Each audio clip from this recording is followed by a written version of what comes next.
تو A F P کے جب نمائندے نے اس سے بات کی تو پہلے تو بات کا جواب دینے سے پہلے اس کی آنکھوں پہ آنسو تھے اور وہ کہنے لگا کہ ہو سکتا ہے شاید ہماری دکھ اور ہماری بزری کم ہو جائے. میں ایک دور افتادہ گاؤں سے چل کے آیا ہوں, میری جیب خالی ہے. اور نمائندہ لکھتا ہے کہ اس کے کپڑے بھی پراپر نہیں تھے, اس نے پراپر کپڑے نہیں پہن رکھے تھے اور سردی میں وہ ٹھٹر رہا تھا. پھر اس نے مزید اس سے سوال کیا تو اس نے کہا کہ میں ایک پڑھا لکھا نوجوان ہوں, میں نوکری لینے گیا تو مجھ سے 8 لاکھ روپے مانگ لیے انہوں نے. اب مجھے نہیں پتا قادری صاحب کس لیے آئے ہیں, اور قادری صاحب کا آپ ٹھٹھا اور مذاق ضرور اڑائیں کیونکہ آپ آپس میں مذاق بھی اڑاتے ہیں, ایک دوسرے کو کرپٹ بھی کہتے ہیں جتنے سیاستدان ہیں, مگر یہ لوگ جو چل کے آئے ہیں کسی خواب میں, کسی سراب میں یا کسی الوژن میں, ان کا مذاق جو ہم عملی طور پہ اڑا رہے ہیں اپنی پالیسیوں سے, انہیں روزانہ غربت اور ذلت کا نشانہ بنا کے, تو یہ مذاق آپ کتنی دیر اڑا سکیں گے؟ آج تو قادری صاحب ہیں ان کے سامنے, کل اگر جینوئن لیڈرشپ ان کے سامنے آ گئی تو پھر آپ کے قادری صاحب آتے گئے ہیں تو آپ سارے اکٹھے بیٹھ گئے ہیں, تو کوئی جینوئن لیڈرشپ ان کے سامنے آ گئی تو پھر آپ کہاں جائیں گے؟ تو ان لوگوں کا مذاق نہ اڑائیں, انہیں فدائین مت کہیں, ان میں جینوئن لوگ ہیں جن کو آپ غربت اور ذلت کا شکار کر رہے ہیں. اصل ایشو کو سمجھیں. آپ نہ بجلی دے رہے ہیں, نہ نوکری دے رہے ہیں, نہ آپ کے پاس گیس ہے. سیریس شارٹیجز اس ملک کو درپیش ہیں. ملک ڈیفالٹ کرنے کے دھانے پہ آپ لے آئے ہیں اور آپ مذاق کر رہے ہیں اور ہنس اور کھیل رہے ہیں. یہ موت کے ساتھ مذاق نہ کریں, کیونکہ میرے خیال میں اگر ہم نے اس طرف نگاہ نہ کی تو پھر معاملات کسی کے ہاتھ میں نہیں رہے. اچھا, میں یہ جو انہوں نے سیاستدانوں کے رویے کی بات کی وہ میں ان سے ایگری کرتا ہوں, کیونکہ قاہرہ صاحب کا جو ایک پیٹرن چلا آ رہا ہے, جب کوئٹہ میں ہزارہ کمیونٹی کے ساتھ بھی نیگوسیشن ہو رہی تھی تو انہوں نے کہا کہ وزیراعظم کے ساتھ ڈائلاگ نہیں ہو سکتے, اور اسی وقت اسی سیشن میں پوری قوم نے یہ سنا, ایک صاحب بیٹھے ہوئے تھے وہاں پر, انہوں نے کہا کہ کیوں وزیراعظم کوئی وائس رہے ہیں, ان کے ساتھ کیوں نہیں ڈائلاگ ہو سکتے. اور یہ قاہرہ صاحب کی بات 100% غلط تھی کہ وزیراعظم کے ساتھ ڈائلاگ نہیں ہو سکتے. ڈائلاگ تو اپنے ہی لوگوں کے ساتھ ہو سکتے ہیں. وزیراعظم قوم کے الیکٹڈ رہنما ہیں, اگر کوئی ایشو ہے تو انہی کے ساتھ ڈائلاگ ہوں گے. تو یہ کہنا کہ وزیراعظم کے ساتھ ڈائلاگ نہیں ہو سکتا, یہ بات غلط تھی. اور پھر کل جس طرح وہ طاہر القادری صاحب کی تقریر کا نقلیں اتار رہے تھے, یہ واقعی کوئی جو ایک سوبر آدمی ہو, آپ وزیر اطلاعات و نشریات ہیں, حکومت پاکستان کی نمائندگی کر رہے ہیں, تو آپ ان کی جس طرح نقلیں اتار رہے ہیں وہ انتہائی نامناسب تھا. یہ رویہ ان کو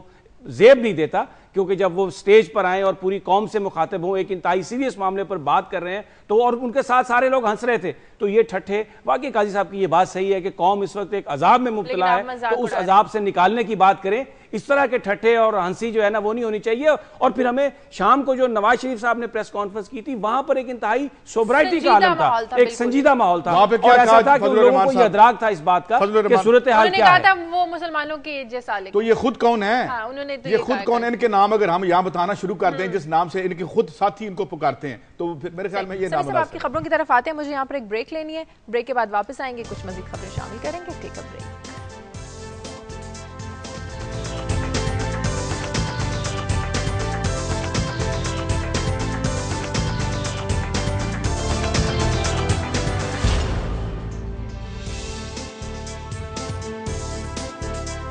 بریک کے بعد خوش آمدید جی. سمی صاحب آپ کی سٹوریز کی طرف آتے ہیں. شادیہ, میں نے جو آج سٹوری چنی ہے وہ کیونکہ امریکہ میں آپ کو پتا ہے 1-2 ماہ قبل نیو ٹاؤن میں کنیکٹیکٹ میں ایک واقعہ ہوا تھا اسکول میں, جس میں 20 بچے جو ہے نا وہ فائرنگ کے نتیجے میں ہلاک ہو گئے تھے. تو امریکہ میں ایک بڑی ڈیبیٹ ہوئی کہ گن کنٹرول ہونی چاہیے اور لاز میں تبدیلی آنی چاہیے. تو کل پریزیڈنٹ اوباما نے ایک تقریر کی جس میں انہوں نے کہا کہ ہم قوانین میں بھی تبدیلی کر رہے ہیں, اور انہوں نے ایک بچی کا ذکر کیا کہ جو اس حادثے میں ماری گئی تھی, 7 سالہ گریس میکڈونلڈ, کہ وہ ایک پینٹر بننا چاہتی تھی, اور اس کو جب وہ گئے وہاں پر تو اس کے پیرنٹس نے ایک پینٹنگ دی ان کی, اور وہ انہوں نے اپنے اسٹڈی روم میں لگائی, جو انہیں ریمائنڈ کرتی ہے, ہمیشہ یاد دلاتی ہے کہ یہ جو معصوم بچے ہیں ان کی حفاظت کے لیے انہیں کو قانون سازی کرنی. آئیے پہلے وہ اگر ہمارے پروڈیوسر صاحب سنوا سکیں کہ پریزیڈنٹ اوباما نے کل کہا کیا. And when I visited Newtown last month, I spent some private time with many of the families who lost their children that day. And one was the family of Grace McDonald. Grace's parents are here. Grace was 7 years old when she was struck down. Just a gorgeous, caring, joyful little girl. I'm told she loved pink. She loved the beach. She dreamed of becoming a painter. And so just before I left, Chris, her father, gave me one of her paintings. And I hung it in my private study, just off the Oval Office. یہ انہوں نے میں بہت اچھی یہ تقریر ہے, باقی بچہ کہیں پہ بھی ہو، چاہے امریکی ہو، کوئی بھی ہو، اس کا دکھ ہوتا ہے. لیکن جب وہ یہ تقریر کر رہے تھے تو مجھے پاکستان کے وہ بچے یاد آ رہے تھے قبائلی علاقے کے جو ڈرون حملوں میں جو مارے گئے. اور اگر ہمارے پروڈیوسر صاحب ان کا کوئی امیج چلا سکے ان بچوں کی تصاویر، تو میں سوچ رہا تھا کاش کوئی یہ تصاویر صدر اوباما کو دے اور وہ اپنی اسٹڈی میں لگائیں. یہ جو بچے تھے جو مارے گئے قبائلی علاقے میں، ان میں بھی کوئی پینٹر بننا چاہتا ہوگا، کوئی ڈاکٹر بننا چاہتا ہوگا، کوئی انجینئر بننا چاہتا ہوگا، لیکن ان سے بھی زندہ رہنے کا حق چھین لیا گیا جس میں ان کا کوئی قصور نہیں تھا.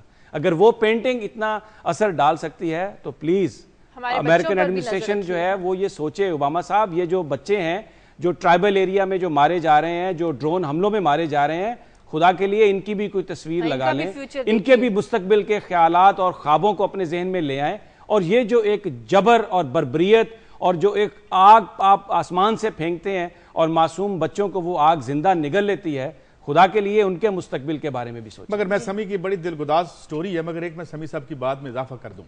وہ بچہ تو کسی اور نے مارا جس کا وہ ذکر، یہ تو خود مار رہے ہیں. اس میٹنگ کو ہیڈ کرتے ہیں اوباما صاحب. ٹیوزڈے کو ایک میٹنگ ہوتی ہے جس میں فیصلہ ہوتا ہے کہ ڈرون کہاں کہاں لگنے ہیں، اور اس پہ جب ان سے عدالت نے کہا کہ ہمیں بتائیں کیا پیرامیٹرز ہیں، کیسے آپ ڈیسائیڈ کرتے ہیں اوپر جو آپ ایکسٹرا جوڈیشل کلنگ کرتے ہیں، ماورائے عدالت قتل بچوں کا کرتے ہیں، تو اس کو تو پریزائڈ اوور کر رہے ہوتے ہیں. تو مجھے سمجھ نہیں آتا، شازیہ ایک فکر کی اجازت دیں، مجھے سمجھ نہیں آتا کہ اس بچے تو لگتا ہے کہ وہ کوئی ہیومینیٹیرین ازم کی آخری سطح پر کھڑے ہیں اور ایک جگہ پہ وہ بچوں کے قتل کا جو ہے وہ آرڈر دے رہے ہیں. I don't understand. لیکن ہماری بھی غلطی ہے، ہم احتجاج کے علاوہ کرتے کیا ہیں؟ نہیں، بہت اچھا ہو کہ یہاں پر کتنے امریکی کانگریس کے ڈیلیگیشنز آتے ہیں، کتنے ان کے اعلیٰ عہدیدار آتے ہیں. کبھی کوئی البم انہیں پیش کی جائے کہ ہم جب ڈرون حملوں کی بات کرتے ہیں تو ہم یہ نہیں کہتے کہ جو دہشت گرد ہیں آپ ان کو نہ ماریں، لیکن آپ جو کچھ کر رہے ہیں اس کا نتیجہ ایک یہ بھی ہے. خدا کے لیے اس رزلٹ کو بھی دیکھیں اور ان تصاویر کو دیکھیں. تو اگر جرأت سے اور اگر غیرت سے، ہمت سے اگر ہمارے سیاستدان، ہمارے قائدین اگر یہ بات کریں، اپنا موقف بیان کریں، تو it will make a difference. Definitely it will make a difference. صورتحال بدل سکتی ہے. قائد صاحب. ہاں جی شازیہ، میری دوسری سٹوری ہے. اس وقت ایک بہت بڑا سکیم ہوا تھا. ایک فیوچر کنسرن نامی ادارہ تھا جسے عاصم ملک صاحب چلاتے تھے، اور کوئی 125 یا 127 مقدمے ہیں ان کے بارے میں. ہزاروں نوجوانوں کو ایک اعلیٰ مستقبل اور کا جھانسا دے کر انہوں نے کروڑوں یا اربوں بٹور لیے اور ان کے خلاف کیس تھا. مگر میں نے یہ سٹوری کیوں اٹھائی؟ آج انہوں نے ایف آئی اے کو کہا کہ ان کا آپ چالان پیش کریں، تو ایف آئی اے جو ہے کل جب عدالت میں گئی تو اس نے اور مزید ٹائم مانگ لیا. پتہ یہ چلا ہے کہ یہ بھی ملک سے کھسک گئے ہیں. اب مسئلہ کیا ہے؟ اب جمہور کے ہم حقوق کی بات کرتے ہیں تو جمہور تو لٹ رہے ہیں، اور جمہور سمی صاحب کہتے ہیں چلیں کوئی 2-4 سال یا ملینیم لگ جائیں گے ان کو رائٹ ملتے ہوئے. ان کا رائٹ ان ایلینیبل ہے انفرادیوں کا، کہ یہ جہاں جاتے ہیں ہر انٹری پوائنٹ پہ اس ملک سے نکلنے کے لیے یہ پام گریزنگ کرتے ہیں، مٹھی گرم کرتے ہیں اور نکل جاتے ہیں، اور اوپر ہمارے نمائندے بیٹھے ہوئے ہیں. اور یہ میں مثال اس لیے دے رہا ہوں، اس سے پہلے بہت سی مثالیں ہم دے کے تھک چکے ہیں. تو یہ کیا ایشو ہے؟ یہ کیسی سسٹم ہے؟ یہ کیسا نظام ہے کہ جس میں عام آدمی کو لوٹنے کی جمہوری آزادی ہے مگر اس کو پکڑنے کی آزادی نہیں ہے، اور ہر رائٹ جو ہے وہ مجرم کے پاس ہے. عوام کے پاس نہ روٹی کا رائٹ ہے، نہ سی این جی کا رائٹ ہے. مجبوری کے بارے سے یہ کیا ہے؟ اور بات کیا ہے؟ اس طرح لٹ رہے ہیں. اگر آپ یہ آپ کا ہر مقام پہ فیلئر ہے عوام کو کوئی یوٹیلیٹی دینے کے لیے، اس کا معاشی تحفظ کرنے کے لیے، اس کا جسمانی تحفظ کرنے کے لیے. مگر آج آپ سارے اکٹھے ہو کے بیٹھ گئے ہیں قادری صاحب سے ڈر کے. میں تو اندازہ لگا رہا ہوں جو قادری صاحب سے ڈر گئے ہیں کوئی ریئل کو آ گئے تو یہ کیا کریں گے. مگر یہ ہو رہا ہے اس ملک کے ساتھ. اس کا کوئی بات یہ ہے کہ سیدھی لڑائی ہے، ذات کی لڑائی ہے، طبقے کی لڑائی ہے، کہ یہ اپنا طبقاتی وجود اور حکمران رہنے کے جو ان کا ایک رائٹ انہوں نے خود سے کلیم کر لیا، یہ اس کے لیے لڑ رہے ہیں. اور عوام یہ کہانی کہاں جائے گی آئی ڈونٹ نو. لیکن سمی صاحب، یہ ہمارے ہاں ٹرینڈ کافی زیادہ بڑھ چکا ہے کہ لوگ روزگار کے لیے باہر جاتے ہیں. یہ جو معاملہ ہے یہ دنیا کی ہر سوسائٹی میں ایسا ہے، ہمارے ہاں بہت زیادہ ہے. ہمارے ہاں بہت زیادہ ہے. ہم تو جو اپنے بنائے ہوئے کوئی اصول ہیں ان پر بھی عمل درآمد نہیں کرتے. اور اس ملک میں واقعی جو بڑے لوگ ہیں جن کے پاس پیسہ ہے وہ انٹچیبلز ہیں، بھلے وہ سیاستدان ہیں، بھلے وہ جرنیل ہیں، بھلے کوئی اور بھی ہے. اب یہ جو ہم نے پہلے ذکر کیا یہ جو رینٹل پاور پلانٹ ہے، اس میں بھی بنیادی طور پر جو سزا نہیں مل رہی یا مقدمے نہیں ہو رہے وہ کوئی وزیر اعظم کی وجہ نہیں ہے. اس میں اور بہت سارے جو سابقہ اعلیٰ افسران ہیں ان کے نام ہیں، اور یہ بھی خبر آ رہی تھی کہ کل صرف صدر زرداری سے ملاقات نہیں ہوئی فصیح بخاری صاحب کی، وہ جو مقتدر حلقے ہیں وہاں پر جو بڑے بڑے ذمہ دار ہیں، ان کے جو ذمہ داران ہیں، ان سے بھی ان کی ملاقات ہوئی. تو یہ صحیح کہا قاضی صاحب نے کہ جو بڑے آدمی ہیں ان کو تو کہیں سزا اب یہ نا بڑے لوگ انٹچبل کہہ دیے. اب ٹچبل کون ہے؟ جو جنہیں غربت ٹچ کر رہی ہے، جنہیں ڈرتھ ٹچ کر رہی ہے، جنہیں ذلت ٹچ کر رہی ہے، جنہیں بیماری ٹچ کر رہی ہے، اور پھر یہ میں کہتے ہیں اوہو قادری صاحب آگے، جمہوریت خطرے میں ہوگی. تو یہ ہمارے ساتھ مذاق اشفاق سے آپ بات کریں. اشفاق سے آپ بات کرنا چاہتے ہیں؟ جی ہاں، ان سے ذرا پوچھیں کہ جی کیا ہے اشفاق سے ہمارا رابطہ ہوا. جی بات کیجئے قاضی صاحب، اشفاق ڈیٹیلز کیا ہے دیجئے. لیٹسٹ کہاں وہ بھاگ گئے ہیں؟ وارنٹ جاری کرنے کی بھی بات ہو رہی ہے، ریڈ وارنٹ ہوں یا یہ اندازہ ہوا ہے ہماری ایجنسیوں کو پتہ ہے کہ کس ملک میں وہ چلے گئے ہیں؟ قاضی صاحب تقریباً 127 درخواستیں جو آصف ملک ہیں ان کے خلاف لاہور ہائی کورٹ میں ہیں، جس کے بعد ان کے خلاف مقدمہ ہوا، لیکن اس کے بعد جیسے ہی مقدمات درج ہونا شروع ہوئے تو آصف ملک ملک سے فرار ہو گیا. اس بات عدالت کو تقریباً 4 سماعتیں گزرنے کے بعد ڈی جی ایف آئی اے نے بتایا کہ وہ جی دبئی فرار ہو چکا ہے تو ہم اس کی گرفتاری کے لیے کوشش کر رہے ہیں. لیکن عدالت نے اس مرتبہ بہت سختی سے یہ حکم دیا ہے کہ اگر آئندہ سماعت پر اگر آصف ملک کو آپ نے گرفتار نہ کیا تو ڈائریکٹر ایف آئی اے اور جتنے بھی لوگ اس میں ملوث ہیں ان کو جیل بھیج دیا جائے گا. لیکن ہونا یہی ہے کیونکہ ڈی جی ایف آئی اے اور آئی جی پنجاب جب عدالت میں پیش ہوئے تھے تو ان کا یہ کہنا تھا کہ وہ ملک سے فرار ہو چکا ہے اور اس میں ہمارا کوئی قصور نہیں ہے، ہم اس کی گرفتاری کے لیے کوشش کر رہے ہیں اور اس کی گرفتاری کے لیے انعامی رقم بھی مقرر کر دی ہے کہ جو بندہ بھی اس کے بارے میں بتائے گا تو اس کو 50 لاکھ روپے انعام دیا جائے گا. لیکن ابھی تک ایف آئی اے اور نہ ہی جو پنجاب پولیس ہے اس کو گرفتار کرنے میں کامیاب ثابت ہوئی ہے. ٹھیک ہے، بہت شکریہ اشفاق. قاضی صاحب لوگوں کے لیے باہر بھاگنا کتنا آسان ہے؟ ہم ان کے پھر خدا نہ خواستہ خاکم بدن تو ان کے تحفظ کے لیے ہیں یہ ادارے. اگر ان کو پتہ ہی نہیں آئی جی صاحب کو، ایف آئی اے کو پتہ ہی نہیں مجرم بھاگے، ان کو سب پتہ ہوتا ہے، یہ بھگاتے ہیں. شاہ رخ جتوئی بھی بھاگا، ان کو پتا تھا کیسے وہ بھاگتا ہے. آصف ملک کو بھی پتا ہے کیسے. تمام جو لوگ ہیں، توقیر صادق کیسے بھاگا، یہ سارے خود بھگاتے ہیں. یہ ایسا نہیں ہے کہ وہ پتہ نہیں چلتا کسی کو. اگر اب اجازت دیں، وہ ایک سٹوری ہے کہ ایک پیپلز پارٹی کے رہنما فیصل رضا عابدی، ان کا جوش خطابت ہم نے ٹی وی پہ دیکھا، بڑا انہوں نے ڈیفینڈ کیا اپنی حکومت کو اور عدالت پر بھی بڑا انہوں نے کی. اب یہ خبریں آ رہی ہیں کہ ان سے استعفیٰ لے لیا گیا ہے یا انہوں نے دے دیا ہے، سینیٹر سے انہوں نے استعفیٰ دے دیا ہے. بنیادی رکنیت ان کی جہانگیر بدر صاحب کہہ رہے تھے کہ وہ ہم نے معطل کر دی ہے. تو یہ اگر اسلم ہمارے نمائندے ہمارے ساتھ ہیں کراچی سے، تو ان سے پوچھتے ہیں کہ کیا اس کی تفصیلات ہیں.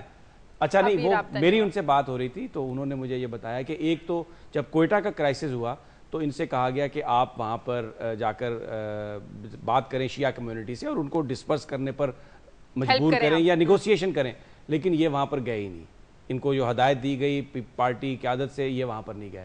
پھر دوسرا جو سب سے بڑا ایک امپورٹنٹ ایشو ہے، جو رپورٹس ہیں، یہ اسپیکولیشن ہے، ہم اسے ابھی تک انکنفرم بھی کہا جا سکتا ہے کہ جس وقت وزیراعظم وہاں پر گئے کوئٹہ میں اور انہوں نے یہ کہا کہ ہم آپ کے تمام مطالبات مانتے ہیں اور گورنر راج نافذ کر دیا گیا ہے، تو اس وقت وہاں پر ایک لیڈر نے کہا جی نہیں، آپ جب تک ہمیں نوٹیفیکیشن نہیں دیں گے، دکھائیں گے یا ہو نہیں جائے گا، اس وقت تک ہم دھرنا ختم نہیں کریں گے.